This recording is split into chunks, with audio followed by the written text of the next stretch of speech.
السلام علیکم ګران دوستان، امید لرم چې ټول برتر او جوړ او خوشاله یاست. دوستان نن د ډېر یو ښکلی او زبردست خبر لرم د افغانستان په تړاو باندې چې افغانستان په کې ډېره زیاته ګټه ده او افغانستان په کې ډېره زیاته ګټه وکړه هم.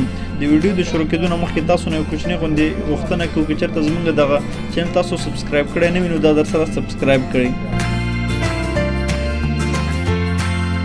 د افغانستان له فضا تیریدونکي پروازونه زیات شوي.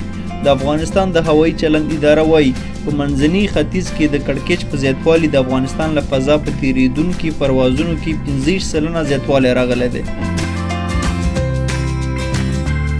دې ادارې د مرغیو په 20مه په یوې اعلامیه کې ویلي چې په منځني ختیځ کې د کړکېچ په زیاتېدو سره نړیوال ملکي چلند سازمان ایکاو او د هوایي چلند نړیوال انجمن آیاتا د افغانستان او د سیمې له نورو هیوادونو غوښتي چې د افغانستان له فضا د تیریدونکو الوتنو په برخه کې همکاري وکړي.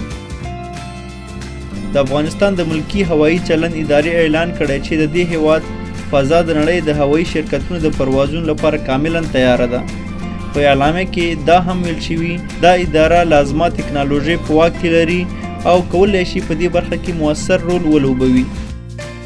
نو دا اوس موږ د نن ورځې خبر د نور خبرونو دپاره زموږ دغه چینل د سره تعقیب کوئ. مننه ډېره زیاته. الله مو مل شه.